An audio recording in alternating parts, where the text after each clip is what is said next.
Prime Minister, I was paid a very high salary, beginning at $8,000 a month in 1981, mounting to $20,000 a month. And you know that in the private sector, they pay as much as, I know one person in the private sector who earned $180,000 a month, more than $2 million ringgit a year. But prime ministers were paid 30,000. I think that's a lot of money. I will tell you that I didn't spend the money at all. I don't have to spend. The house is provided by the government, electricity and water is paid by the government, all the transport is given by government, and for makan, except for breakfast. People invite me all the time. You see, I don't have to spend money on makan even. You know? If I come to Penang, I can go for a nasi kandar here. Somebody pays, I don't pay.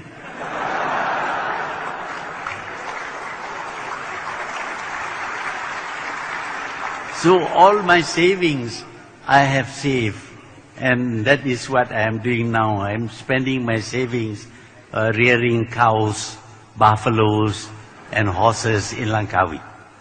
Please come and see them, they are there. But the pay of a prime minister is not enough to buy support, not enough. So when you want to use money to become popular, you need more money. But you don't have enough money. So what do? You steal. That's what you do. You see, when Najib was made Prime Minister, I was so happy. I celebrated. I went to see him. I returned to UMNO. And I had great hopes that this son of a previous Prime Minister who dedicated his life to this country must be like his father. He must devote his career to growing the country, to finishing the work or extending the work of his father. That was what I thought. And I worked hard to get him to be the Prime Minister. I'm afraid that Dato' Abdullah didn't quite like me because I worked for Najib. And when he became Prime Minister, I was so happy and I thought, well, he may ask me some advice on things and all that. But I found that he wasn't interested in my advice. You know, you feel frustrated, of course. You have been in power for so long, you have done something, and you know a few things, and you think that a little bit of consultation with you might be served as a guide to a new Prime Minister. But I was not called. The first time I met was after, well, I raised the problem of the crooked bridge, the railway line, and all those things that we have agreed upon and were not carried out. So I asked him, why are you not doing this? You promised. Yes, your predecessor did not, but you are not bound by what your predecessor decided. Why don't you build a bridge? He told me that there is an agreement with Singapore that the bridge cannot be built unless Singapore agrees.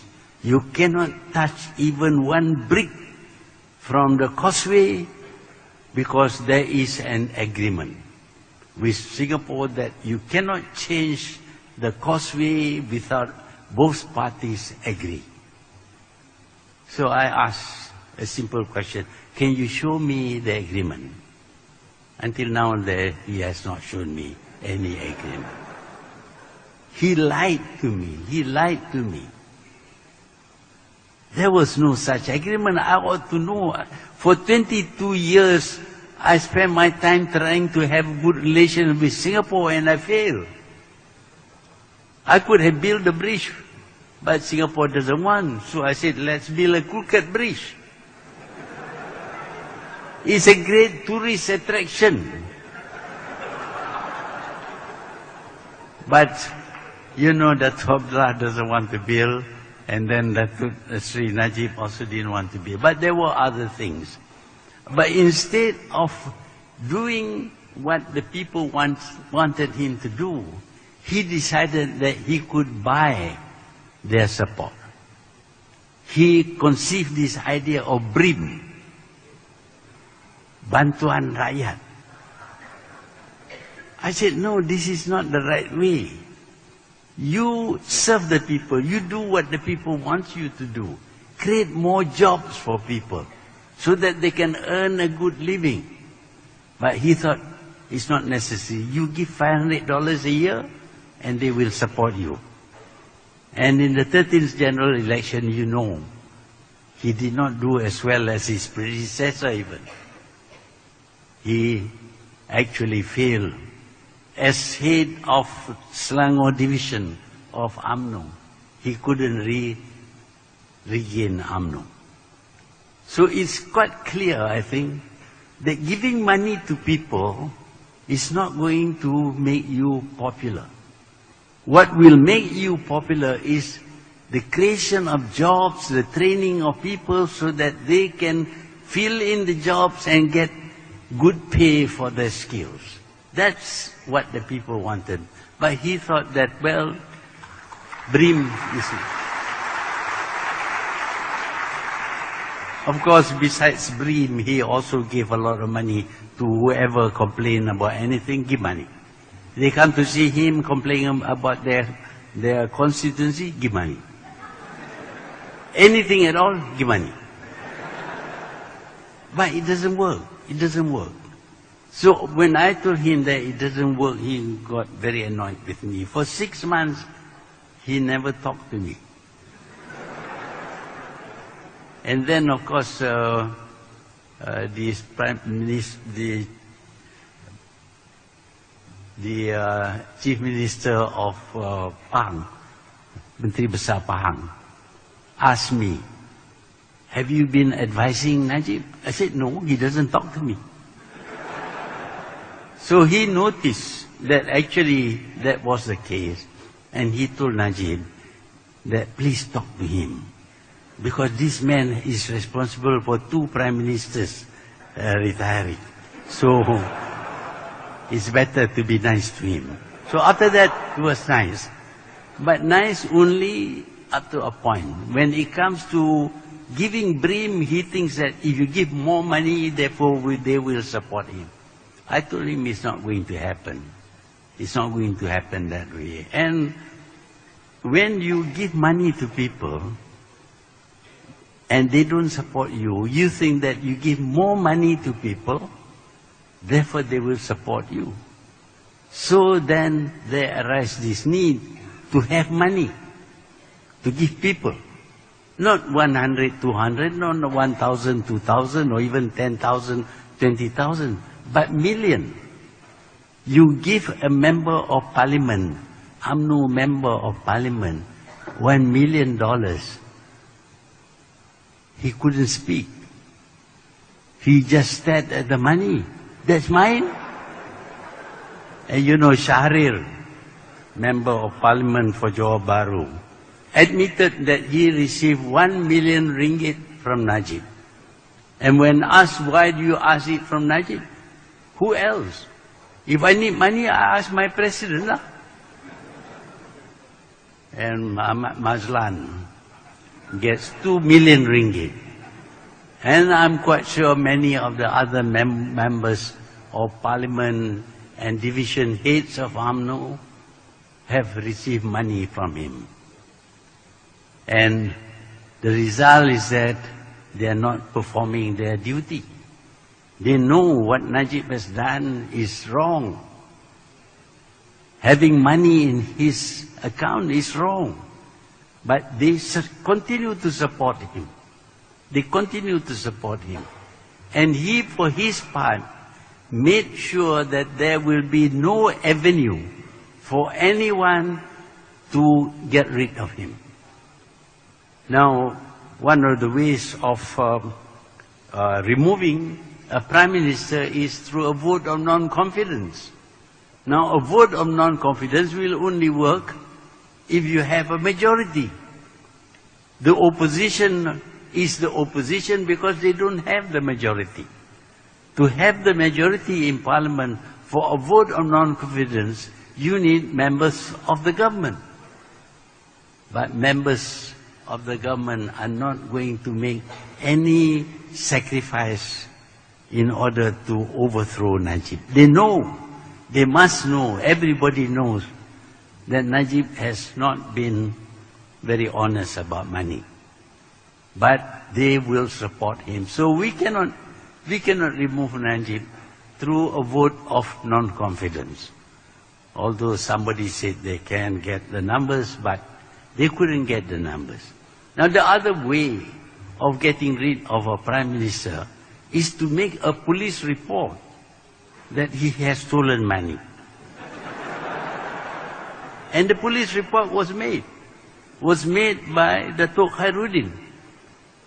He was brave enough. He came and told me that he wants to do this. I said, you really want to do this? You know what will happen to you?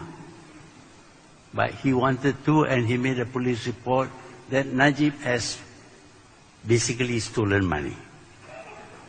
So what happened? Nothing happens. Instead, Khairuddin is called up by the police and questioned. And of course, Khairuddin, not knowing the law very well, decided to have a lawyer to help him.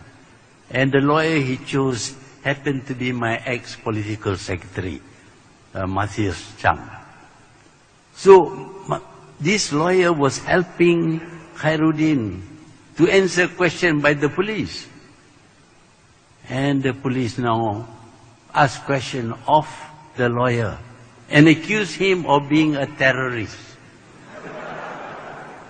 of trying to sabotage the economy and the banking system of this country. I think you can't imagine that these two people suddenly out of the blue can become a terrorist and sabotage the nation. It's nonsense.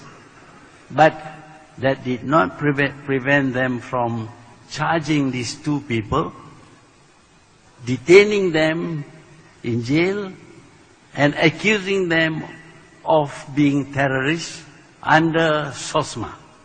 This is another law. They got rid of the ISA, and everybody, including the opposition, felt very happy. Here is a great man. He's got rid of the ISA. Not like his predecessor, like Mahathir. You know, he kept the ISA. But what happened is that he has two successors to the ISA. One is SOSMA, the other one is this new law, the securities something or other law, which is worse than ISA.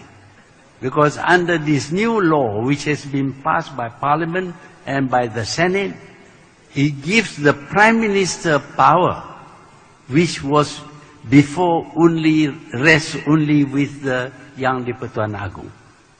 Before to declare an emergency, the Yang di-Pertuan Agong must sign the declaration and say there is an emergency and we suspend the operation of the laws and we can arrest just about anybody and throw them into jail. But that means having to ask the Agong to sign. But under this new law, security law, Najib does not have to ask the Agong at all. As Prime Minister, he can declare this area a security area, and he can then arrest people without trial and throw them in for God knows how long. So he has usurped, stolen the power of the Agong. Fortunately, the Agong has not signed this thing. But of course, in our system, if the Agong does not sign, and if Parliament ratify the law within 2 months after it is ratified, then the law becomes effective. But so far, he has not gone back to Parliament to ask for the law to be ratified. But he has this idea that he should replace the Agung, His Royal Highness Najib.